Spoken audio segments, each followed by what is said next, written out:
outside collecting some stuff for a boil up, and over this place we found some puha and this kind of flax just for decoration later. And I'm just gonna collect some flax first, and I like the ones without the dots on it. I'm not quite sure where the dots came from, but I just like those without better.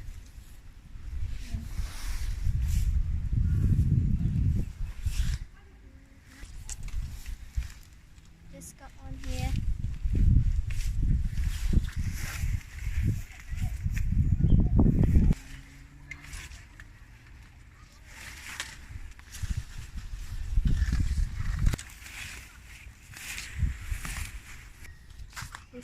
Here's a puha that I found here. That's pretty good.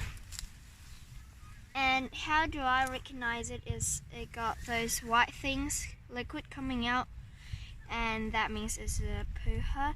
And also the leaves, the arrows are facing down. That's what it usually look like. The puha leaf is very smooth on the outside and it has a little spike on the edges. There's some similar ones that have like things on the leaf. That's not the right kind. And here's another one. These are the old ones. You can just get off the little ones from the sides like that. Just get off the little ones. The old ones, we don't want them anymore. Just the little ones.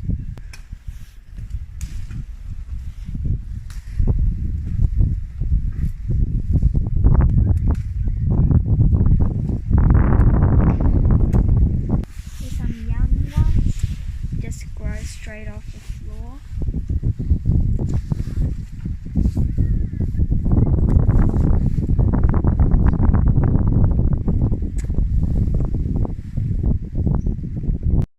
I'm out here to just collect some KAWAKAWA for tea or ice blocks. So getting the ones with the holes. Like that.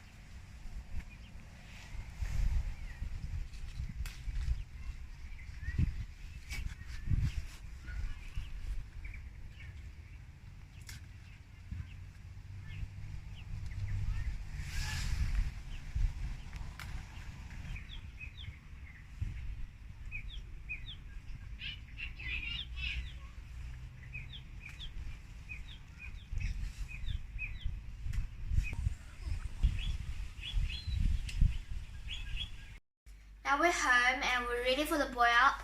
And here's some ingredients we'll need. And it includes our vegetables that we just collected, some puha, and here's some meat. It's better if it's a pork. And here's some vegetables, corn, pumpkin, and some kumara. And we will need some water, so we're just heating up a bit of water first for the puha to have a little boil later. Now we're ready to wash the meat and the vegetable.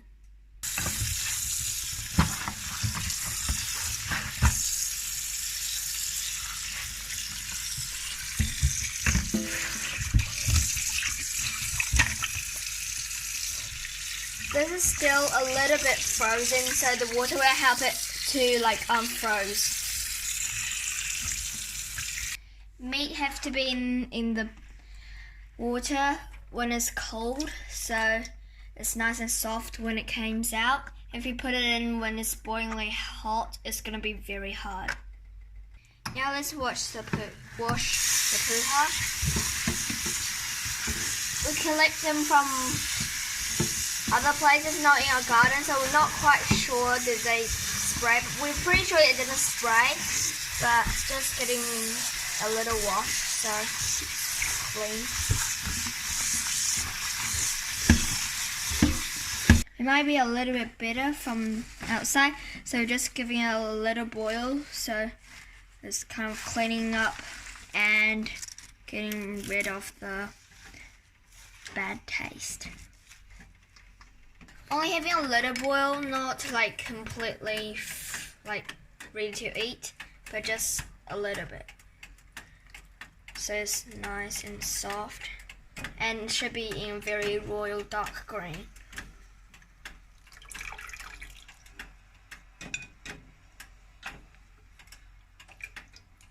Here's a puha that we have boiled slightly.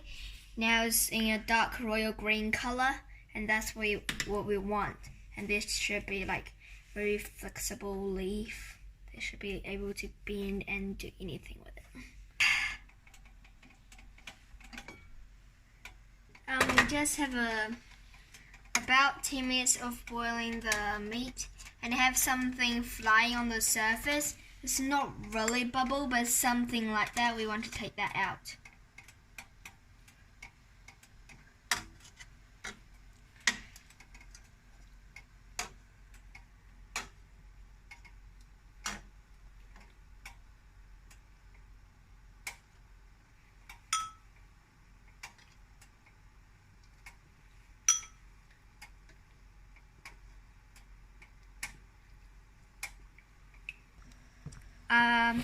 After we took it out, the flowing things on top, we just let it boil for about 1 hour and turn the fire into low motion. So for me it's 1. Now it's about an hour and the meat is now kind of ready and it smells so good. And now we're adding the vegetables in. This is the puha, and we're gonna put that in first.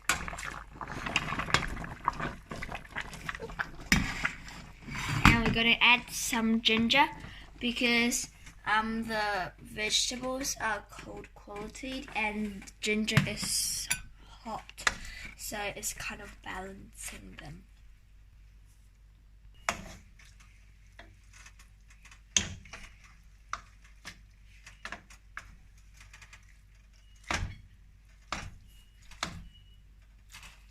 Now we're adding the rest of the vegetables. Here's some corn, some pumpkin,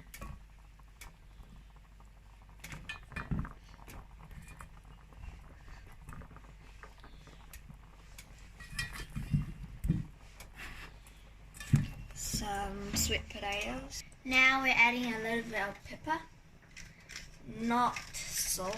We're gonna add the salt at the very end, just a bit of pepper. Now we're turning the fire to very low and have a little boil for an hour. Now it's about an hour, let's give it a look. And that looks so good. And now we can add some salt in. Now let's mix them up so the salt is everywhere, not only on the surface.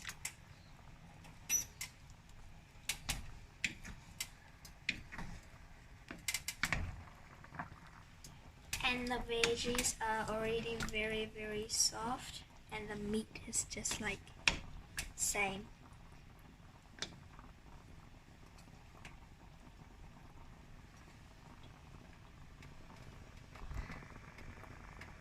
It smells very good now. And we have mixed the salt in, mixing it well. And now we can turn off the fire and we're ready to serve. It's bubbling.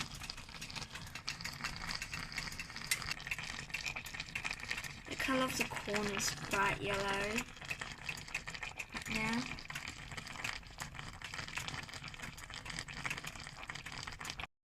Right now I'm making the Maori bread, and let's get started then. So it's pretty easy. We need some flour. Not exactly like measurements, but just like some flour. And we add yeast. This has already been in the water for a while. We add them in. Stir first, just to get the rest done.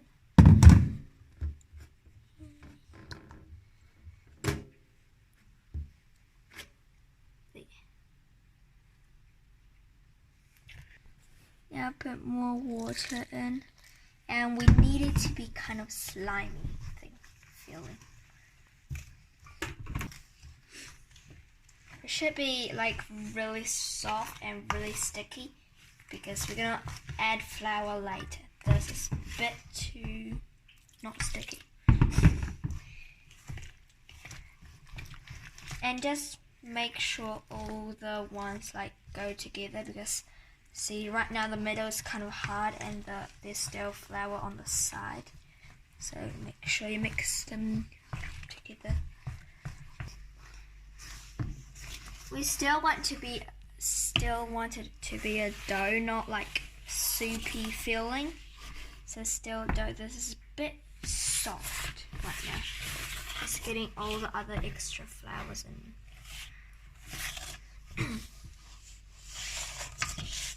When you get to kind of this filling, it's still a dough, not like soupy. You can just leave it aside, wait for it to wake up and rise a little bit. Leave it about for 2 hours.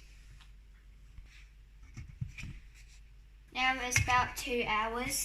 We're getting the dough out, putting some flour on the board and extra on the sides and some on your hand so it doesn't get sticky. Try to get it out without sticking your hands too much. Now we're getting it out without, like, make sure you have plenty of flours on your hand so it doesn't stick too much to your hands. Getting the rest out. Getting some flour in the bowl for the rest. That'll make very easy for you.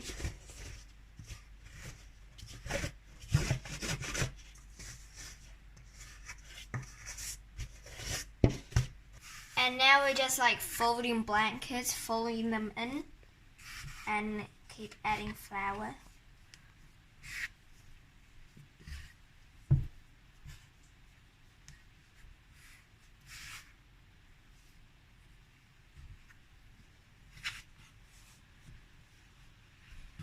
Make sure there's plenty of flour underneath as well, so it doesn't get stuck to the board too much. Something like that, and then can you leave it for a while. We're just warming up the pan, and then we're gonna go back to shape it. Turn the fire to 9, was the biggest. Now adding oil. We need quite a lot of oil. Right now the dough is very soft and we're spreading them out about a finger width high, or maybe slightly thicker, but not too thick. It's not going to be any good. Let's check how hot is the oil. So we'll just put a little bit of dough in, and if it rise up, like kind of like that, it means the oil's fine now. Just get it in there. If it's rising up very slowly, that means the oil is not quite right yet. Now we're cutting them, not too wide, like about 3 fingers or 4, something like that, and then cutting them into kind of square shapes. Or you can use like any shape do you want. It's just that this is the most common shape. Now let's put this in.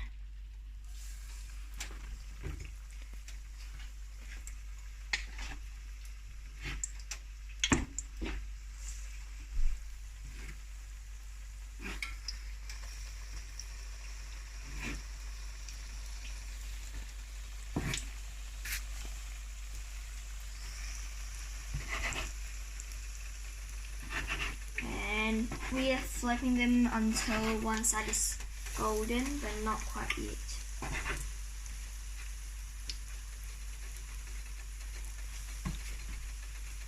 Let's look at the first one. Not quite yet.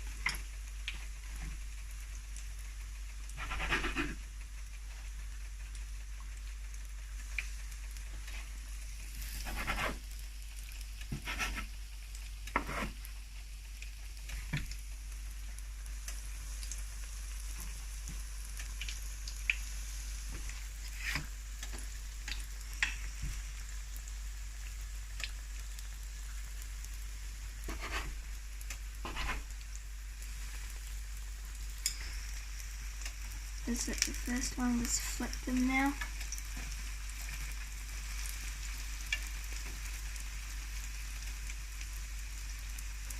Some of them might be ready to flip.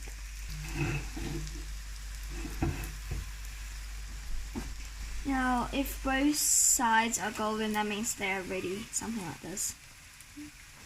Let's get the ready ones out.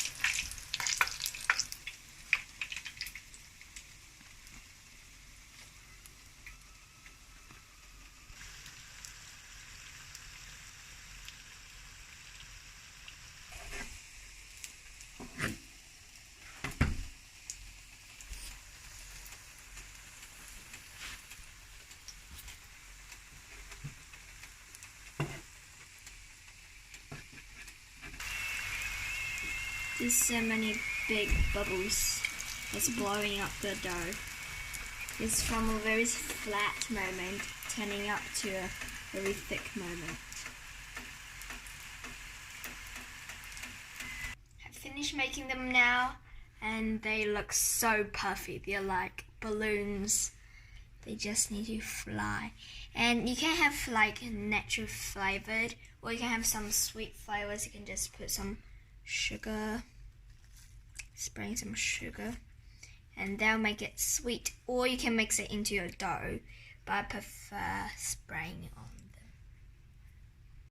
Now we're starting to make the KAWAKAWA leaf tea, and let's get started. So first we have to wash it in cool water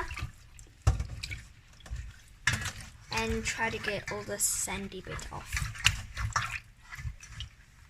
Now, second time.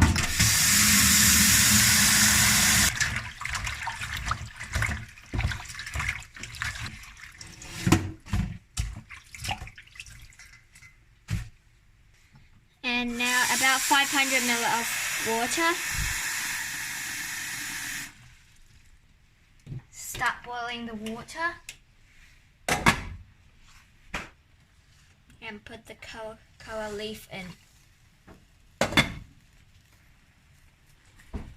Give a little stir, make sure the leaves are completely in the water, not flowing up. Now prepare some ginger.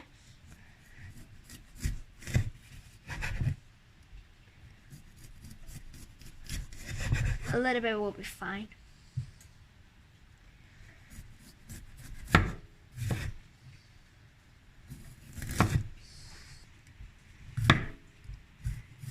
Need about a centimeter of ginger.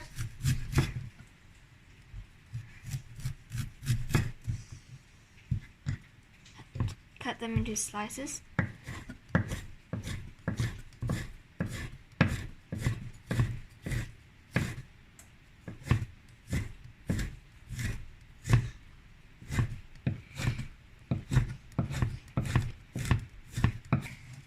Add the ginger in.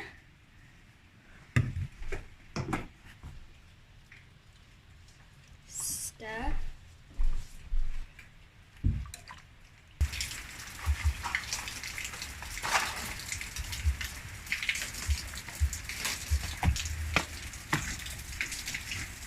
Now it's already bubbly, so we turn the fire into small and let it boil for about 15 minutes.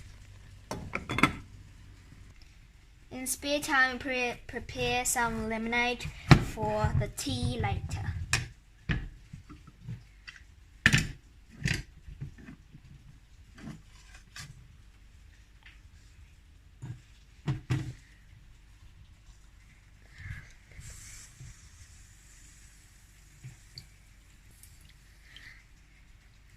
So much lemonade.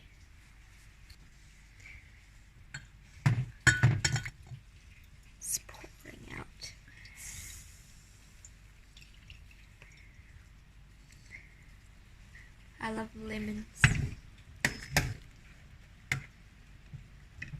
Now the tea is ready. We're ready to put them into a pot, so it's ready to drink.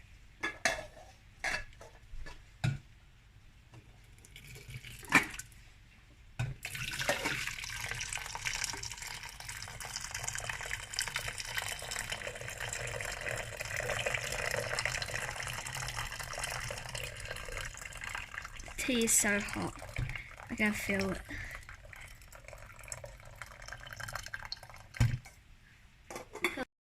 After about 2 hours of hard work, we can finally ready to eat. Put them into the plates. Getting ready for the food. Eat a little bit like corn, pumpkin, and I like putting the same kind of stuff together, and I like the stripy bits. That's how I usually put my plates.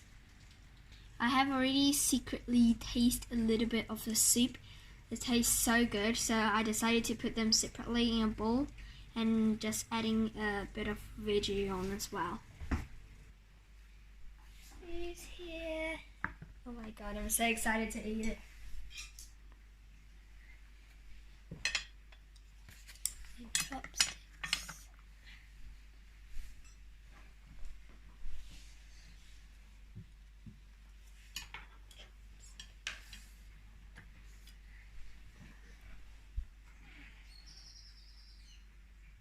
And what I got here is boiled up, and it got so many different stuff. It has meat, vegetables, and some root food. It's like quinoa, potato, and here's pumpkin and corn.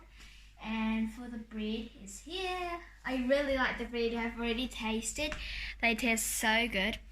My culture is not Maori, but this is the first time I've ever tried to make Maori food, and it's a very good experience from when I start learning how to recognize puha plant and how do we collect them and what is the best way to cook them, and then from that moment till we can actually eat all of this. It's a long way, and it's also hard work, and sometimes you think like culture food is really hard, and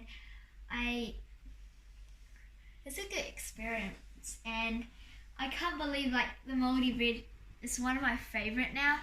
They taste so good, but they're also very easy to make. I just like didn't believe it. We never thought of making bread like that way. Now let's start the grand feast, and here is the tea that I've made here, and we're gonna add some lemonade from the lemons from our garden. Here you go. When you add the lemon, then make sure it's not too hot. Make sure it's not boiling hot, because that's just gonna ruin the whole lemon and the tea.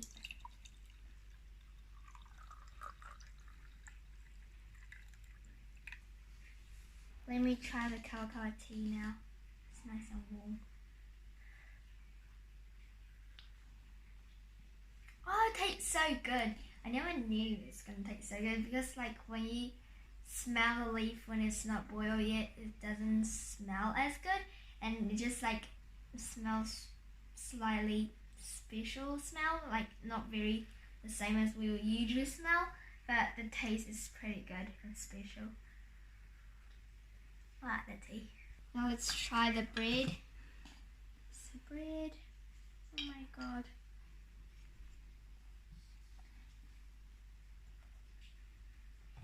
The bread. Oops. Let me try it now. Can't wait to. It's just like bread somehow. Like you don't need to use the oven, but somehow like bread, and it's really good. And you know, normal bread, when you add sugar to it, doesn't taste as good, but if you taste the normal version of this bread and add some sugar, it made a big difference and it tastes way better.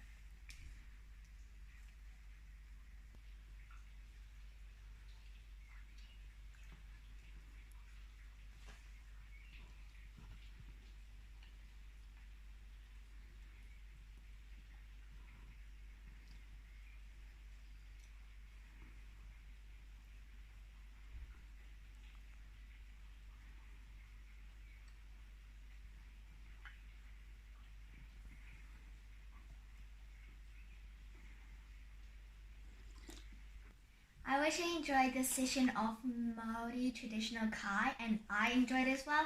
It is really good, although it takes a lot of hard work. And dun, I finished so quick, nearly finished. And they are just so delicious, and they're not that hard to make. And it's a good experiment, and I thanks to all the teachers and staff giving us a chance to still have the Maori Language Week during the lockdown, and I wish all the students had a chance at making this food and giving it a taste. And thanks Kathy to give us a bit of an idea to where can we start off on. My mum really enjoyed the food, and she said she will have a try making them, and I'll teach her a bit.